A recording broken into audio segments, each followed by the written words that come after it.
ভেন্ডি তো তোমরা খেয়েছো, আর ভেন্ডি তো অনেক রকম করেই খাওয়া যায়, ভাজা অনেক রকম করে, কিন্তু এরকম রান্না করে খেয়ে দেখবে পুরো নিরামিষ রান্না, খুব সুস্বাদু রান্না। আর গরম গরম ভাতের সাথে তো মানে একদম জাস্ট জমে যাবে। তোমরা খেয়ে দেখবে খুব সুন্দর। ভেন্ডি তো অনেক রকমের রান্না আছে, কিন্তু এই রান্নাটা একবার ট্রাই করে দেখো, খুব সুন্দর লাগবে তোমাদের। চলো বন্ধুরা, তাহলে ভেন্ডি রেসিপিটি শুরু করো। হ্যালো বন্ধুরা, তোমরা সবাই কেমন আছো? ভালো আছি। দুদিন বাড়ি ছিলাম না, পানিহাটি ঘুরতে গেছিলাম, রেসিপি দিতে পারিনি। এই দেখো আজকে একটা রেসিপি করব এই ভেন্ডি দিয়ে। কি কেমন করে কি করবো চলো দেখাই। দেখো ভেন্ডিগুলোকে ভালো করে ধুয়ে নেবো একটা গামলায়। এখানে একটা গামলায় জল নিয়েছি। এবার ভেন্ডিগুলোকে ভালো করে ধুয়ে তারপরে কাটবো। আর রান্নাটা আমি সম্পূর্ণ নিরামিষ করবো। অনেকে তো ভেন্ডি খেতে ভালোবাসো না, কিন্তু এরকম করে রান্না করলে ভেন্ডি সবাই খেতে ভালো লাগবে। ভালো করে ধুয়ে নিয়েছি, আরেকবার এই জলটাকে তুলে দিলাম। আরেকটা গামলায় জল নিয়ে নিয়েছি, দেখো আবার ভেন্ডিগুলোকে ধুয়ে নেব। একটু ভালো করে ধুয়ে নিচ্ছি, কেন বাজারে থাকে তো, একটু না ধুয়ে নিলে পরে হবে না।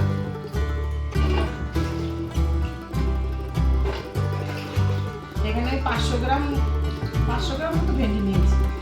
তোমরা চাইলে একটু বেশি নিতে পারো, আমি 500 গ্রামই নিয়েছি। আমি চাকু ব্যবহার করি না, আমি বটির সাহায্যে কেটে নেব। এরকম করে কাটবো, খুব বড় করবো না, একটু মানে ভাজা যে কাটি তার থেকে একটুখানি বড় সাইজে করে কেটে নেবো। সবকটা ভেন্ডি কেটে নিই, তারপরে আমি এর সাথে কি উপকরণ মেশাবো সেটা দেখাবো। নিয়েছি, এখন কড়াই গরম বসিয়ে দিয়েছি। আর এই রেসিপিটা করার জন্য পোস্ত লাগবে, কালো সর্ষে, আর হচ্ছে ফোড়নের জন্য কালো জিরে, শুকনো লঙ্কা, হলুদ, আর হচ্ছে লঙ্কার নুন তো লাগবে। আর লাগবে হচ্ছে কটা কাঁচা লঙ্কা, এটাকে এখন চিড়ে দেবো এটা। আর তোমরা জানো আমি সব রেসিপিতে জানো আমি বাটা মশলা ব্যবহার করি খুব বেশি। এখন এই দেখো বাটা পেতেছি, এখন বেটে নেবো। ততক্ষণ কড়াইটা গরম হচ্ছে গো, আর এখন দেখো ভালো করে ধুয়ে নিলাম। ধুয়ে নিয়ে এই পোস্তটাকে প্রথমে বেটে নেবো। তোমরা চাইলে গুঁড়ো মশলা দিয়ে করতে পারো, কিন্তু আমি বেটেই ব্যবহার করি। দেখো বেটে রান্নাটাই আমি সবসময় করি। আর কড়াই গরম হয়ে গেছে, ততক্ষণ কড়াইটা আমি তেল দেবো।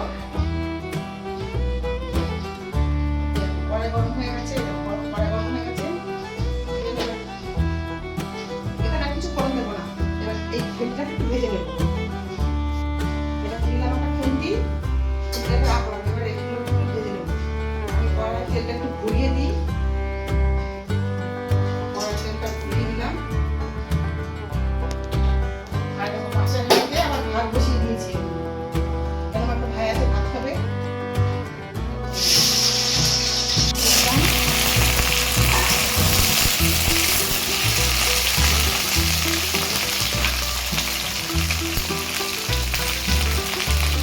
একটু সামান্য একটু হলুদ দিয়ে নেব, আর সামান্য একটু লবণ দেবো, দিয়ে এবার একটু ভেজে নিই ভালো করে। খুব ভালো বেশি ভাজবো না, হালকা একটু ভেজে নেবো। এবার ভাজা হোক, ততক্ষণ আমি একটু বেটে নিচ্ছি।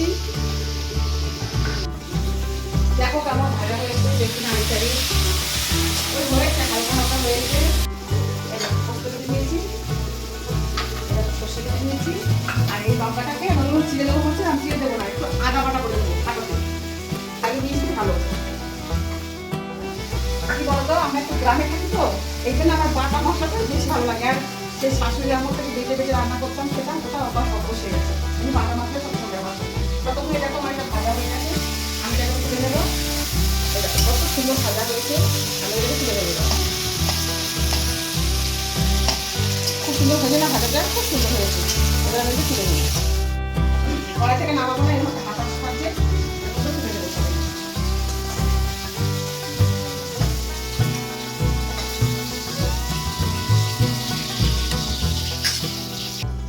এবার আমি আরেকটু তেল দেবো।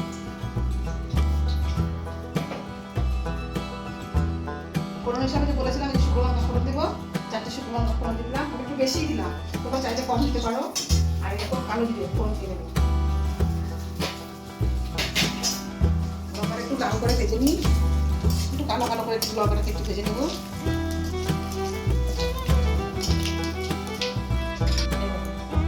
কাঁচা লঙ্কাটা দিয়ে দেবো।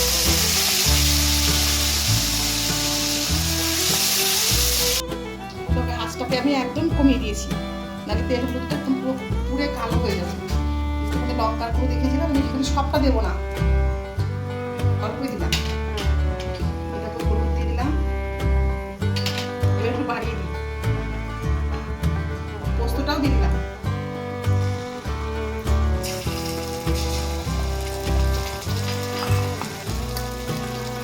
সর্ষেটাও দিয়ে দিলাম,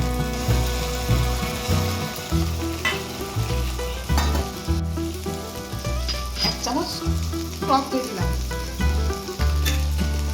এবার মশলাটাকে ভালোভাবে কষিয়ে নেব, ওই লোয়াতেই হবে। এবার মশলাটা ভালোভাবে কষিয়ে দেখো কতটুকু কালার এসছে। এটাকে ভেন্ডিগুলো দিয়ে দেবো,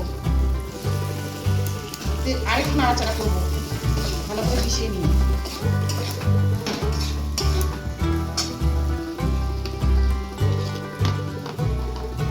একটু নুন ব্যবহার করবো, তখন অল্প দিয়েছিলাম ভাজার সময়, একটু নুন দেবো, একটুখানি চিনি দেবো, নাড়াচাড়া করে দিচ্ছি। আজটা কিন্তু আমার অল্পতে দেওয়া আছে, এখনো বাড়াই দিই। দেখো কত সুন্দর তেল ছেড়ে এসছে না মশলা থেকে।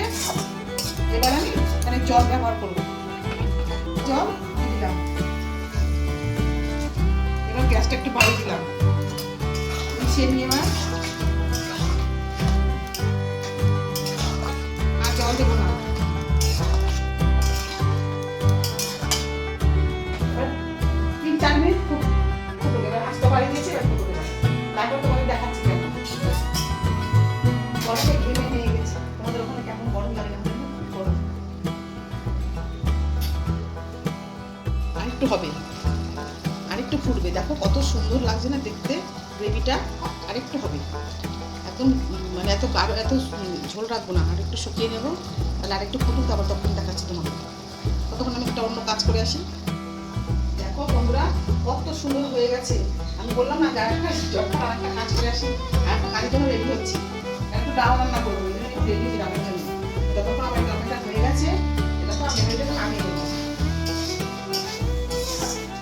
এই দেখো হয়ে গেছে, পুরোটা হয়ে গেছে। এবার আমি নামিয়ে নেব। এই দেখো রান্নাটা রেডি হয়ে গেছে। এমন কিছু মশলা না, এগুলো তো আমাদের ঘরেই থাকে। আর ভেন্ডি তো সবার ঘরে এখন সিজন, ঘরে সবার ঘরেই থাকে। চটপট রান্না আর কি, বাড়িতে কিছু নেই, এটা চটপট করে রান্না করো গরম ভাতে সঙ্গে, খুব মানে টেস্টি খাবার। রান্নাটা তুমি প্রথম থেকে যেরকমভাবে রান্নাটা করেছি দেখবে। পুরনো বন্ধুরা তো পাশে আছে, পাশে থাকবে। আর নতুন বন্ধুরা যারা আছে তারাও দেখবে। লাইক কমেন্ট শেয়ার করো। আর কেমন রান্নাটা হয়েছে একটু কমেন্ট না করলে বুঝতে পারবো না কোথা থেকে কে করছো, একটু বলবে, তাহলে আরও মনে একটু উৎসাহ হবে, জানতে পারবো। তাহলে রান্নাটা এখানেই শেষ। এই দেখো রান্নাটা তো নিরামিষ, সম্পূর্ণ নিরামিষ। তোমরা চাইলে পেঁয়াজ রসুন এখানে ব্যবহার করতে পারো, কিন্তু আমাকে তোমরা দেখে বুঝতে পারছো আমি সব কিছুতে নিরামিষ ব্যবহারটা বেশি করি, এই জন্য নিরামিষ রান্নাটাই করেছি। কোথা দেখছো কমেন্ট করে জানাবে, আর রান্নাটা কেমন হয়েছে বলবে, তাহলে আমরা বুঝতে পারবো রান্নাটা কেমন হচ্ছে। আর অন্য একটা রান্না নিয়ে আবার আসবো, রেসিপি নিয়ে। আর যেমন লাইক শেয়ার কমেন্ট করে সামনে কমেন্ট করবে। আর অন্য রান্না নিয়ে আসতে তখনের জন্য টাটা, সবাই ভালো থাকবে।